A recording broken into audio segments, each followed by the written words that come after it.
10 and streaming on crossroadstoday.com. Residents say minor violations now mean handcuffs, not tickets. The string of unusual arrests in Port Lavaca. Cuero neighbors pack a meeting to oppose commercial chicken houses, the fight to protect their land and water. Plus, President Trump suggests the death penalty for 6 Congress members. The video about illegal orders that triggered the response. Well, the thunderstorms began in North Texas this afternoon. A lot of them got away from the frontal system, so they're sort of weakening over North Texas. But the question is, when that front gets here, will the showers return to the crossroads? I believe it will, and we'll have more on that coming up in a moment. NATO softball announced their 2025 state championship ring ceremony. I'll give you all the details later on. You're watching 25 News now at 10. Good evening and thank you for joining us. I'm Shawna Currie. And I'm Brubaker. A group of men are frustrated after they were arrested in Port Lavaca earlier this week. It's not the arrest itself, but what they were arrested for that's causing a stir in the community. One of the men, 17-year-old Moses II, claims the group should have been given tickets, but the arrests overstepped. II says he and a friend were heading to a nearby park to test the sound of the friend's speakers. The friend was pulled over, and after a short time, the officer told Moses he was free to go. When Moses started walking away, he was then placed in handcuffs, arrested for walking on the wrong side of the road. They came and ran like walking, grabbed me hard, aggressive, and they just put me in handcuffs, said that we're arresting you for walking on the wrong side of the road. I was like, all right. I'm feeling mad, but I'm feeling like sad at the same time because I don't know. I never got locked up like that for the adult jail, so that's why I'm feeling sad about that.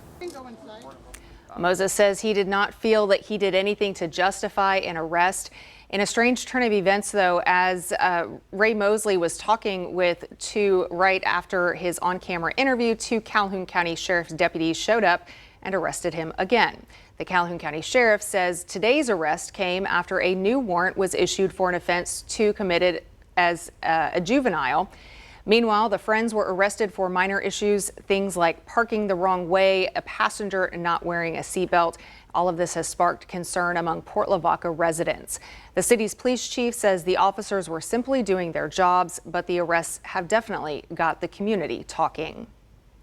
A battle is brewing in DeWitt County over a commercial poultry operation that's in the works. Tonight, the community is fighting back, and residents say they won't let it move in without a fight. 25 News Now weekend anchor Amaya Norman went to the meeting to get details. Amaya, what are the details? A group of DeWitt County neighbors say they're fighting to protect their land, their water, and their way of life. Tonight, families living off Concrete Egger Road and Highway 77A gather to push back against a commercial poultry operation plan for their area. Dozens of residents packed into a meeting off Leesville Road, all with the message saying they don't want commercial chicken houses in their neighborhood. Neighbors say Gwen Poultry Farm LLC bought property in the area back in June and plans to build a large-scale poultry house. But residents worry the operation will bring pollution, strong odors, and strain on their groundwater. All that manure, chicken manure, is gonna, or any wastewater from there, gonna run down in our tanks, and we don't know what it's going to cause. If it's going to cause our animals to die or what, so I really like my neighbors and the people around me, and I want to do as much as I can for the people around me. Many at the meeting signed a petition opposing the project. Some estimate the chicken house could require thousands of gallons of water per day, something neighbors fear could threaten their own supply. Residents say this is just a first step. They plan to continue organizing, contacting elected officials, and voicing their oppositions. We reached out to the DeWitt County commissioners for a response, and we are still waiting to hear back. Shawna and Dawn, back to you. Texas agriculture officials are warning horse owners about a deadly outbreak of equine herpes virus spreading across central Texas. This highly contagious virus has already led to the cancellation of rodeo events as horses fall ill with respiratory and neurological symptoms. Authorities are urging stables to limit horse movement and follow strict disinfection protocols to slow the spread. Officials say they are monitoring the situation closely and believe the outbreak was caught early. Extra precautions, no horses in, no horses out of your stable. Try not to let people come in. Put your horse shooting off, your dental visits, things like that. The Texas Animal Health Commission confirms 2 cases so far. The outbreak has also led to the closure and cancellation of equine events at the J.B. Wells Arena in Gonzales for at least 2 weeks. Governor Greg Abbott directed Texas DPS to start criminal investigations into the Muslim Brotherhood and CARE. Hours after that, CARE filed a lawsuit against the governor. This all comes just 2 days after he designated the groups as transnational criminal organizations, banning them and those associated with them from purchasing or acquiring Texas land. They are suing not only him, but also Attorney General Ken Paxton. We're expecting the rain to get started here overnight or sometime tomorrow morning, so it's going to be a wet Friday. And I guess my big question, Mac, is should we expect rain in the morning drive to work or school? I'm going to say probably not. Let me kind of explain how this whole thing happened. The storm and the unstable air is still out in West Texas. What we had is the big thunder shower line that started spreading northward, and it sort of got away from the coldest part of the air. So at this hour, a lot of it is sort of decreasing from what it was just 6 hours ago. But when that cold air arrives here, which is tomorrow, that's when we start looking at thunder showers to start spreading around our area. So yeah, it's going to shower. We're going to have showers around the area for Friday and Saturday. We'll take a closer look at it on the timing coming up in just a few minutes. Back to you. A blowback from both sides of the aisle after President Trump called some Democratic veterans in Congress traitors who should face the death penalty. This comes after those Congress members told American service members they can refuse illegal orders. ABC's Jacqueline Lee has more from Los Angeles. President Trump facing heat from both parties after calling 6 Democratic members of Congress traitors and accusing them of, quote, seditious behavior punishable by death. I'm Senator Alyssa Slotkin. It comes after lawmakers released this video, all of whom are military veterans or worked for U.S. intelligence. I was a captain in the United States Navy. Former CIA officer. Former Navy. While the lawmakers don't specify what orders they're talking about, they are reminding military members they should not obey illegal orders. Our laws are clear. You can refuse illegal orders.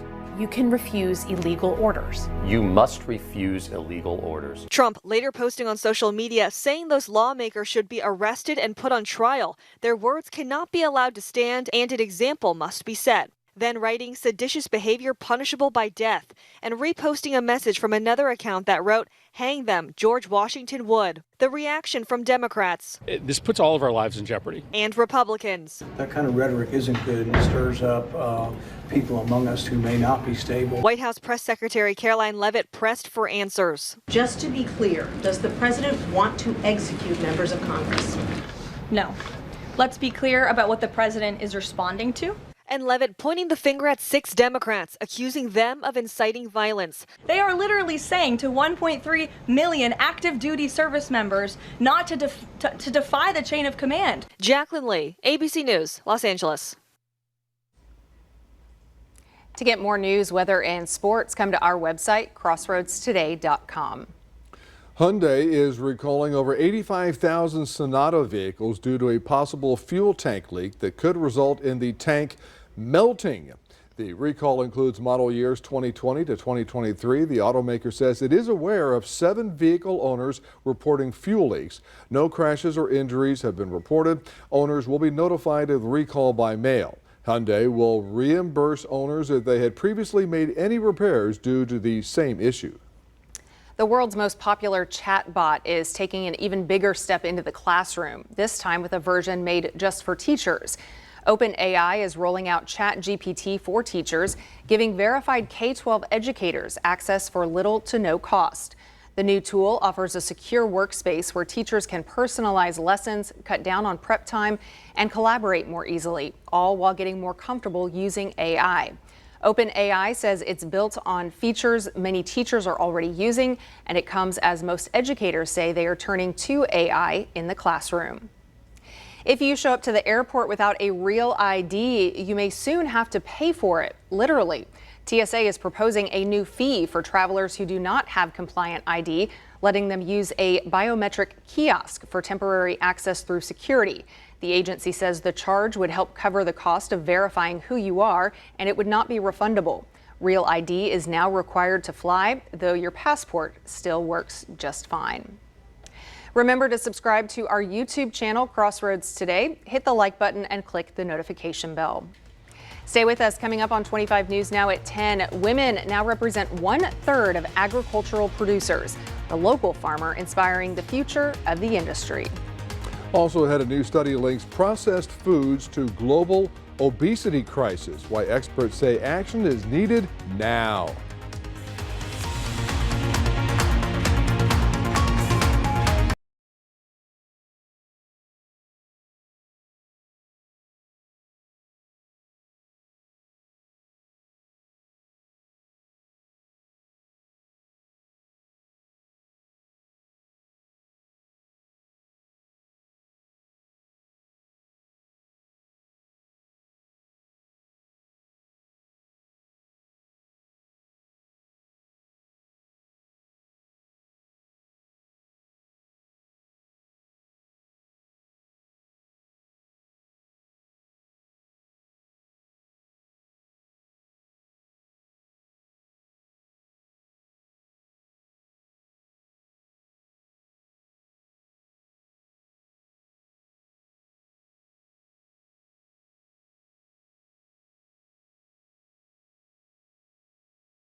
A new global study finds consumption of ultra-processed foods is rising worldwide and contributing to growing obesity rates.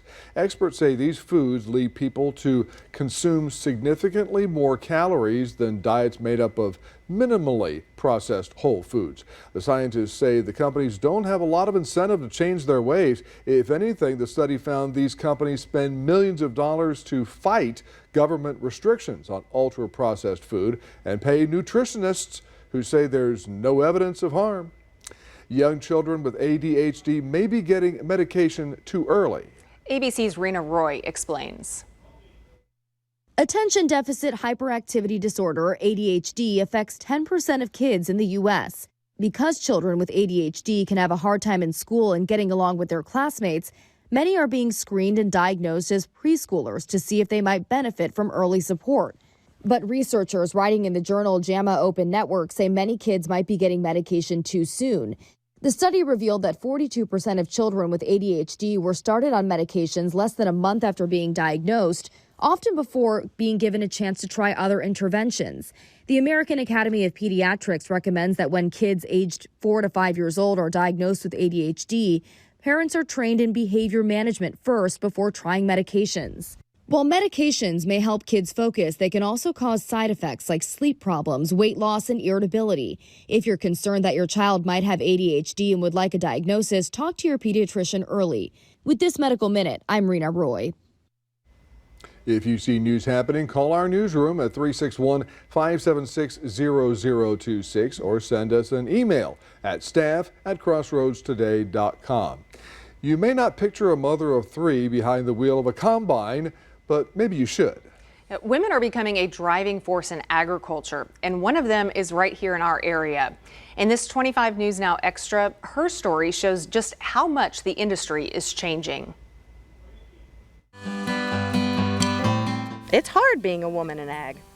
Most days you'll find Brooke Belichick behind the wheel of a combine or walking the fields checking crops. Some days she's in the office, but every day she's mom to 3 young girls. I didn't grow up in farming per se. I did help my dad and grandfather bale and cut hay as a little girl and help with the irrigation in the hay fields. And helping work cows and stuff of that nature, but not farming like my husband. A full-time mom and full-time farmer. Brooke works 7 days a week and does it all with grace. But she'll tell you that was not always the case. And the first time I drove the combine, I was very nervous. And I remember choking up the combine so bad. Brooke and her husband Jacob started Rockin' Bee Farms about 5 years ago. Back then, it was just 150 acres. Today, they're working close to 2,200 acres, raising cattle and growing cotton and rice. Last year, the rice that we harvested went to Campbell's Soup. And then some of the rice is we take to Edna, to the Rice Belt and the Rice Belt in Blessing, and they turn it into bagged rice. And you can find it in the grocery store. Brooke takes pride in being part of a growing number of women in agriculture. It's really neat that you can say that, you know, you're eating our rice or our cotton is going to the clothes that you wear. It's just really cool. Women are steadily planting roots in the industry. Their numbers on the rise since 2002, and male producers started trending downward in 2007. The newest census shows women now represent just over 1/3 of producers across the U.S. And it's just really cool to know that we have a big part in agriculture and everyday life. For Brooke, that passion is something she hopes to pass on.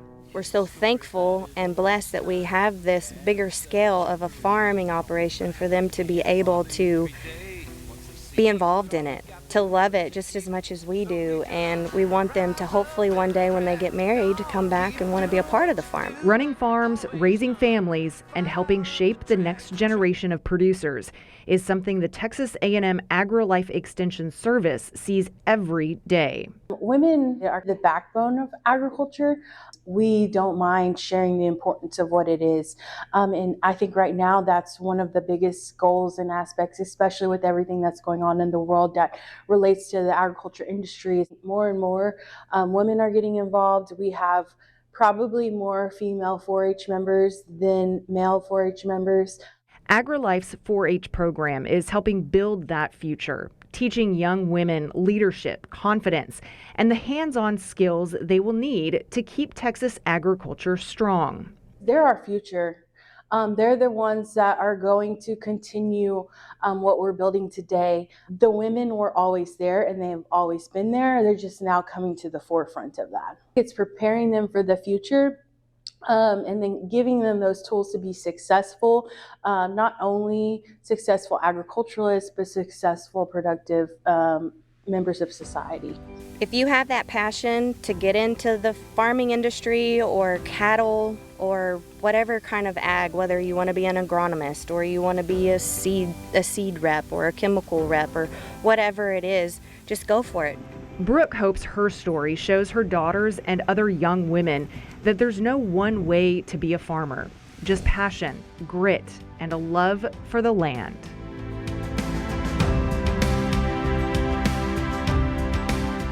And numbers show that farms operated by women generate billions of dollars in annual revenue.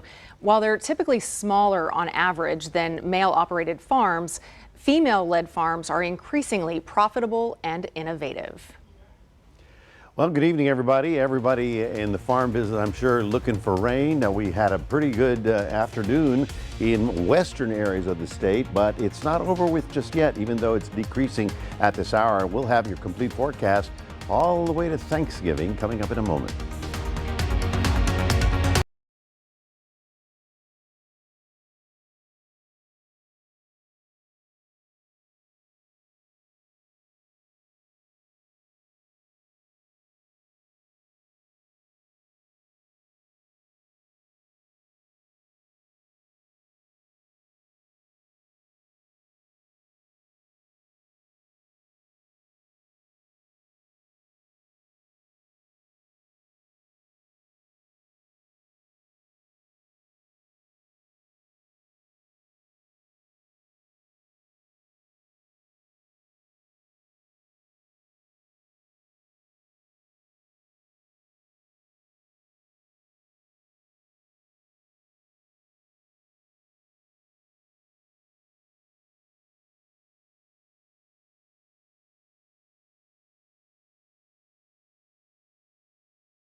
Well, good evening, everyone. We're looking at 73 degrees. Southeast winds continue pumping up that warm Gulf air. That helped get us up to 87 this afternoon, 2 degrees off the record. Now, there were a bunch of storms in Texas today as the pattern, as I've been talking about, is finally shifted.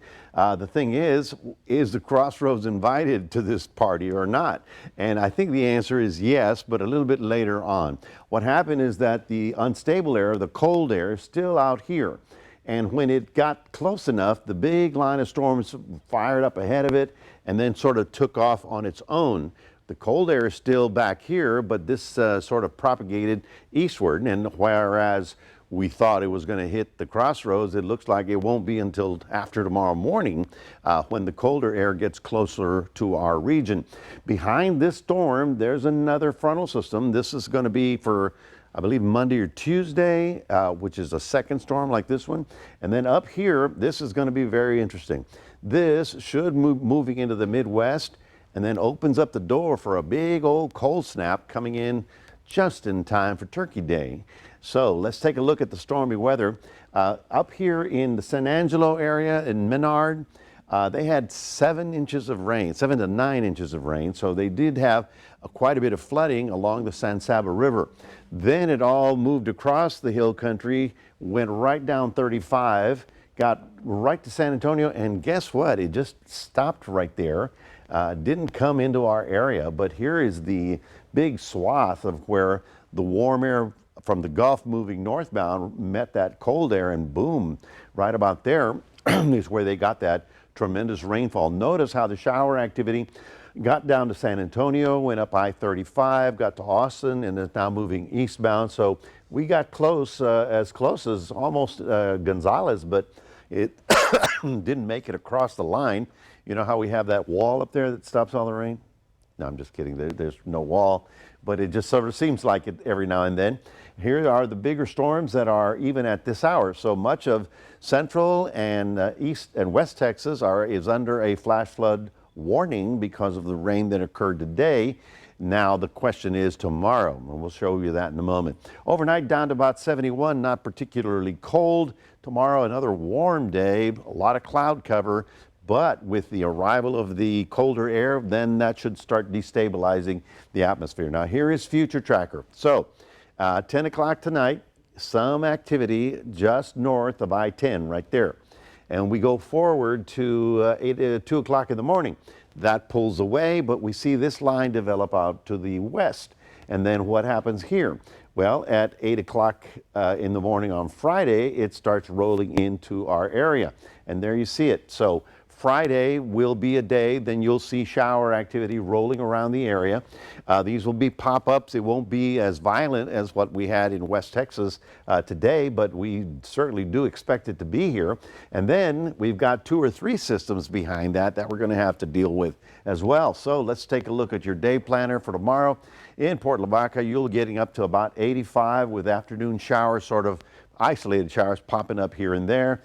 In Cuero, you're getting up to about 87 with the pop-up showers. Then Saturday, still pop-up activity, a little less on Sunday, more on Monday as that second front comes in. Tuesday night, the cold north wind blows in, and on Thanksgiving morning, we'll be down to 43 with a high of only 68. So, yeah, where if you're packed up going to go somewhere, make sure you take the winter coat just in case. That's your 7-day forecast. Reminding everybody, we do have a QR code. We'd love for you to scan that, put Crossroads Today on your phone. It's Thursday night, so it's time for the Athlete of the Week. That is right. Back after the break, we're going to reveal who is this week's Athlete of the Week. I'll tell you next. Sports.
This week's Athlete of the Week, we're heading to the gridiron, giving it to Victoria West running back Andrew Henley. Here's more for our Athlete of the Week.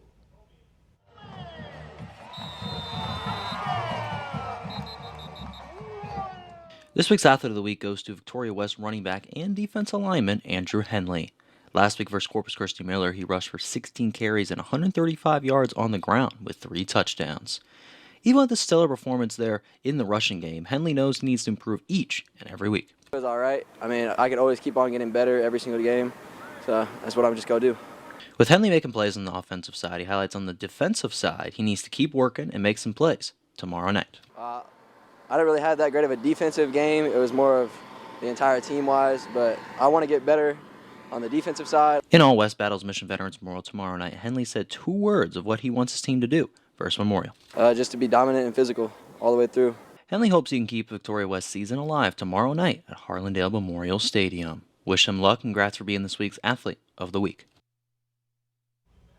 All right, check out this week's weekly fishing report. We're at Clitto Creek. The water is slow at 91 degrees, and bass fishing is fair around the 3 to 8 feet of water area. Then in Port O'Connor, the water is good at 70 degrees, where fishing patterns remain consistent around the waters near Port O'Connor. And then East Matagorda Bay is good at 74 degrees, where trout and redfish are good using either artificial or live baits. Now, Ganado softball, they're going to be hosting their 2A Division I ring ceremony December 18th at 6:30 p.m. Again, celebrating their first school championship in program history. The Maidens last year beat the Riesel Indians 5-4 to clinch their first softball title out there for Ganado Maidens. And the ceremony is going to be at the Harry Helfernick Recreation Center outside of Edna area. The doors are going to open at 6 p.m. They're going to have like meals and everything served up around 6:30. And the ceremony will start at 7 p.m. Over to Texas and Victoria baseball last week as we kind of highlighted the softball schedule. Well, the baseball schedule will get revealed today. They open up the year with January 23rd and 24th on the road against Texas Wesleyan. Then they have their home opener versus Houston Tillotson on January 27th. And then they open conference play on February 20th at Our Lady of the Lake. So if you want to see their full schedule, though, just go to crosstoday.com/sports. Now, St. Joseph girls basketball played 2 teams in the Yorktown tournament today. The Lady Flyers won easily in their first game over Nordheim, 46-4, with Jordi Ibarra having 18 points and 3 steals. And then St. Joe also won game 2, 34-23 versus Karn City, as Bella Mecca's had 16 points and 3 rebounds. They're going to be back in tournament action in Yorktown there tomorrow afternoon. And finally, the Houston Texans just wrapped up their game against the Buffalo Bills, and it came down to a thriller. They won 23-19. Davis Mills got the start over C.J. Stroud, and again, big time win there for the Texans. They are 6-5, still have a chance there in that division there with the Indianapolis Colts and the Jaguars, the top 2 teams right now. And that's going to do it here in sports. Don and Shawna, back to you. Max, thank you, and stay with us. Coming up on 25 News now at 10, we'll take a last look at your weather. Plus, Mexican artist Frida Kahlo sets a new female artist record, the turbulent story behind the $1 million masterpiece. Tonight, we've got trouble. Whoever this is, laugh. What if I tickle you? Will you laugh? Don't be afraid to really get in those nostrils, too, if you need to.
Mexican artist Frida Kahlo has just set a new auction record. The painting, El Sueño, sold for $54.7 million. Wow. That's a new auction record for a work by a female artist. The previous mark held by the late American artist Georgia O'Keeffe.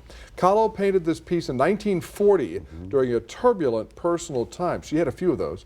It depicts her lying on a bed as green vines envelop her body while a skeleton lies above her. The painting was sold by a private collector and had not been seen publicly for almost 3 decades. Wow. What are the chances are that creativity sold for that much and it won't be seen for another 3 decades? $50 million. They've been selling some, or auctioning some very high dollar items this week. Yes, absolutely. Obviously, it's not me bidding on that. I got $54. With that, we have. Well, folks, the shower activity has decreased for the time being. However, tomorrow, Friday, we'll have the instability around to pop more activity on Friday and Saturday. So don't be surprised if you catch a little rain over the weekend. All right. Well, the weekend is making music history, not Saturday and Sunday, but the musician, with his After Hours Till Dawn tour, is now one of the most successful ever. The global tour has earned more than $1 billion, making him the top earning male solo artist of all time. Wow. The show has traveled across North America, Europe, the UK, Latin America, and Australia, drawing millions of fans worldwide. And with more dates added for next year, the tour is also supporting humanitarian causes, including Global Citizen. That is a huge run. Yeah. Sudden surprise. $1 billion. Yeah. All right. Thanks for joining us tonight. Join 25 News Now Sunrise, 5 a.m. Jimmy Kimmel Live starts now.